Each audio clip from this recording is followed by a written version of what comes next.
Olá, benditos! Neste capítulo, o Senhor apresenta o seu servo a todos os povos, ou seja, ao povo de Israel e às nações até os confins da terra. E diz que ele será o mediador da aliança com o povo e também será a luz para os gentios.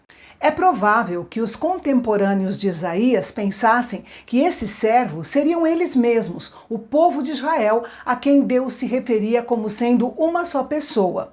Séculos mais tarde, quando o povo de Israel voltou da Babilônia depois dos 70 anos de exílio, talvez eles pensassem que Isaías havia profetizado sobre Ciro, aquele que Deus havia usado para enviá-los de volta para Jerusalém. Mas o retrato mostrado aqui tem uma individualidade tão forte, características pessoais tão marcantes e vai tão infinitamente além de qualquer coisa da qual um homem já foi capaz, que só pode se referir ao Messias, Jesus Cristo. Foi nele que essa profecia teve seu cumprimento na sua plenitude. Ele foi o Filho do Homem, o servo do Senhor, reproduzindo as características da imagem vislumbrada por Isaías.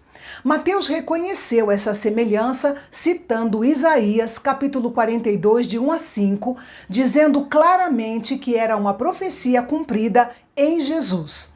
Jesus descreveu a si mesmo como um servo. Pedro, em seu sermão de Atos 3, menciona Jesus como santo servo. Também em Atos 4, o povo de Deus ora mencionando Jesus como santo servo. A imagem de servo retratada aqui é tirada de uma corte oriental, onde um monarca está em um cortejo e, enquanto caminha, ele se apoia em seu cortesão favorito. Este verso, de fato, poderia muito bem ser traduzido assim: eis meu servo em quem me apoio. É uma indicação de um favor e confiança muito especiais. Sendo assim, temos aqui a imagem de Deus Pai, apoiando-se em Deus Filho, contando com ele e confiando que ele cumprirá todos os seus propósitos. Um detalhe importante aqui é que o ministério do servo, o Messias, não seria restrito ao povo judeu. Seu ministério seria voltado também para os gentios, trazendo justiça e retidão a eles. Ele é o servo que o Senhor apresenta e que todos devem contemplar, isto é, colocar o foco nele. O fato de ele não clamar nem levantar a voz significa que o Messias faria o seu caminho com mansidão e humildade, pelo poder do Espírito Santo sobre ele, até mesmo no momento do seu sofrimento e morte na cruz.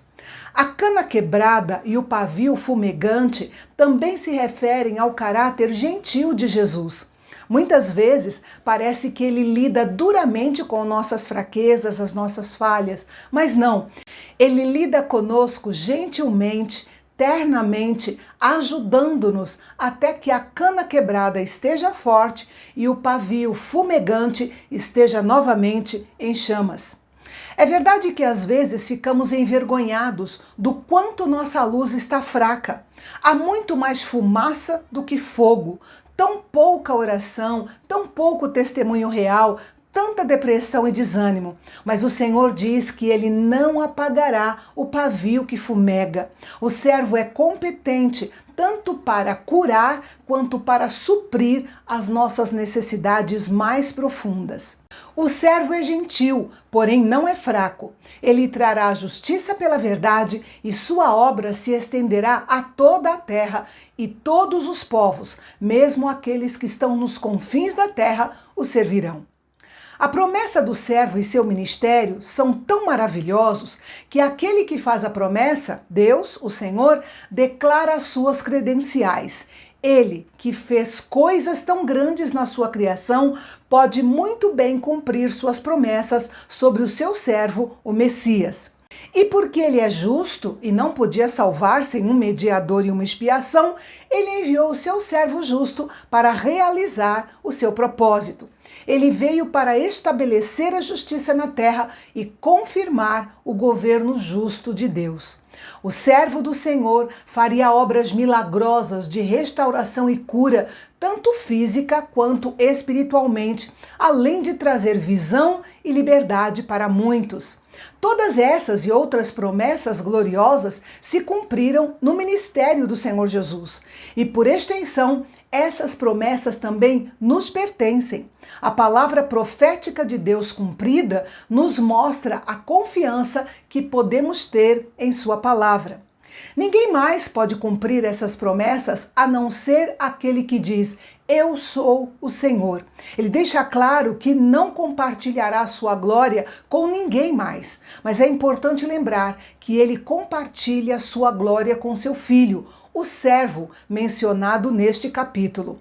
Ora, se Deus Filho e Deus Pai compartilham a mesma glória e o Senhor diz que não compartilha a sua glória com ninguém, isso reforça a grande verdade de que Jesus Cristo é Deus, o Deus subsistente em três pessoas, Pai, Filho e Espírito Santo. A menção das coisas novas no versículo 9 sugere este cântico novo como um salmo, no qual todas as nações e toda a criação é convocada a louvar ao Senhor. Os únicos lugares mencionados são Quedar, que era uma confederação de tribos nômades no sul da Arábia, descendentes de Ismael, filho de Agar, e Sela ou Selá, que ficava na região de Edom, dos descendentes de Esaú. As cidades e as tribos nômades são convocadas a erguerem suas vozes, declarando em alto e bom som o louvor ao Senhor, que deve ecoar nas terras distantes do Oceano Índico. Este dia de louvor é um dia da vitória do Senhor sobre todos os deuses falsos. Aqui vemos que ele quebra o silêncio para se tornar como um homem de guerra, emitindo gritos. Deus é longânimo para com o pecador, porém, quando começa a agir, não perde tempo. E aqueles que confiam em seus ídolos, com certeza, ficarão muito envergonhados. Os versículos 18 a 20 formam o início de uma nova sessão.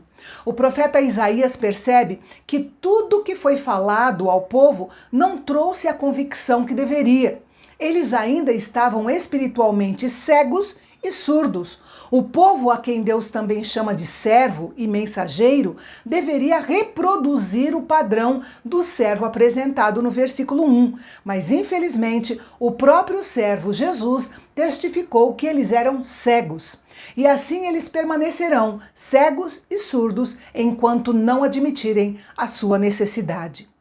Deus olha para o seu povo e vê a dor e a devastação que os inimigos causariam neles. Eles seriam roubados e saqueados e ninguém os livraria. E quem os entregou aos ladrões? Quem fez isso? A resposta de Isaías é quase chocante. Foi o próprio Senhor contra quem eles pecaram. Deus permitiu a derrota do seu povo como disciplina por causa do seu pecado, por causa da sua cegueira e sua surdez proposital. A disciplina do Senhor foi como um fogo ateado em volta deles, mas eles não atinaram e nem fizeram caso disso. O apóstolo Pedro também relaciona provações e correções do Senhor ao fogo, e nós devemos responder como ele orientou no versículo 19. Portanto, também os que padecem segundo a vontade de Deus, encomendem-lhe as suas almas, como ao fiel Criador, fazendo o bem. Depois dessa repreensão severa, Deus voltou a dar palavras de conforto e consolação ao seu povo. Depois do exílio na Babilônia, os israelitas dispersos seriam reunidos de todos os lados pelo poder do seu Deus. E essas palavras de conforto e esperança serão o nosso próximo assunto aqui no canal Bendito, o canal de Fala Fácil. Até amanhã.